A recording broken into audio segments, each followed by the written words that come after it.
Do you do liposuction on lymphedema on the legs? I've been waiting a long time for a surgeon to come to the UK, but it's taking a long time. I find it hard to find a surgeon who can treat this. Lymphedema or lipedema? Lymphedema or lipedema? So, when it comes to lymphedema, there are many treatments for lymphedema, and some of them, they go from conservative to compression. You'll know this if you have lymphedema. Compression to quite involved microsurgical repairs, and they're incredibly specialist, and I don't do that. And there's a team that I work with, some of the members of this team in Oxford, so Sinclair is part of this team, who does lymphatic super microsurgery to try to restore the functionality of your lymphatics if you're a suitable candidate, and they will assess you as to whether you are.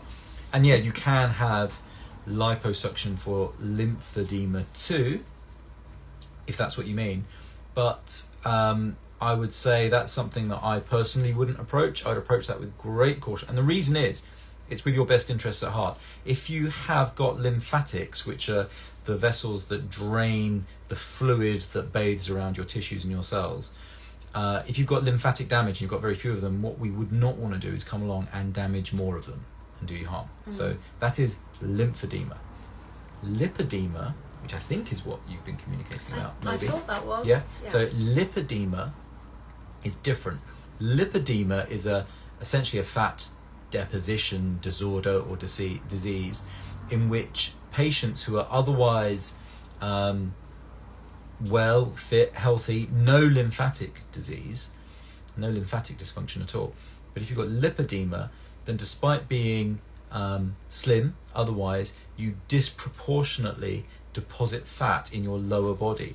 And there are, it's really quite characteristic when it's anything other than quite mild. So, you can have these very, very slim waists, slim upper bodies, but a very, a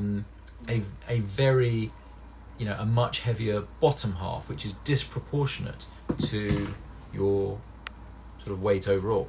Now, lipedema, again, is a fairly specialist service, and it needs to be treated right, because as well as having liposuction, you need attention to the post-operative compression garments, you need all sorts of post-operative care. Now that is something that we are setting up a service to treat in the UK, because it's not currently treated in the UK very much at all. It was previously treated by liposuction, and I suppose all comers would treat it. NICE got involved, the National Institute for Clinical Excellence, and said that there wasn't sufficient evidence for its safety and efficacy, and really recommended that it's only conducted as part of a trial. So we are busy setting up that trial.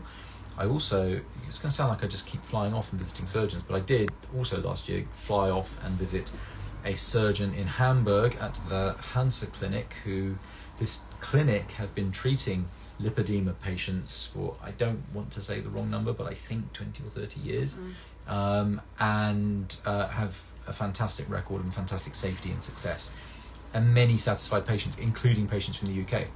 So I went to go and watch and learn, and did.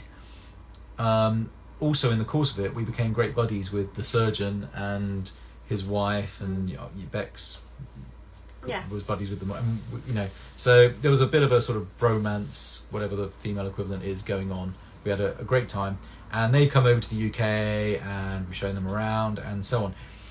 The long and the short of this is, we'd like to partner with them, that they come over to the UK to treat lipedema patients in the UK in the context of this trial, and I can help them with doing that, and I can help with the aftercare. What's been going on so far is that patients have been travelling from the UK overseas to countries, often Germany, because Germany has a good record for treating this. And the German surgeons aren't, they're obviously very glad and happy to treat you, but they don't believe it's the very best care you could receive, because you're obviously having to travel from overseas. It's not what they want, it's not particularly what you want, I shouldn't think. And so we really tried to think creatively about how we could do something better.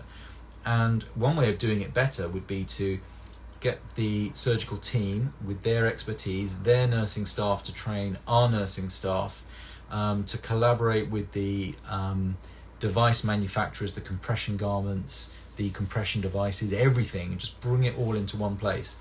And you could do one consultation whilst they're overseas. You have a second consultation in person in the UK. Surgery happens in the UK. The aftercare happens in the UK. If ever there's a concern, you need to collaborate with the surgeon whilst they're overseas, then we can do that remotely, or I can be a local surgeon who can manage that as well. So essentially, yes, we're trying to put it all together.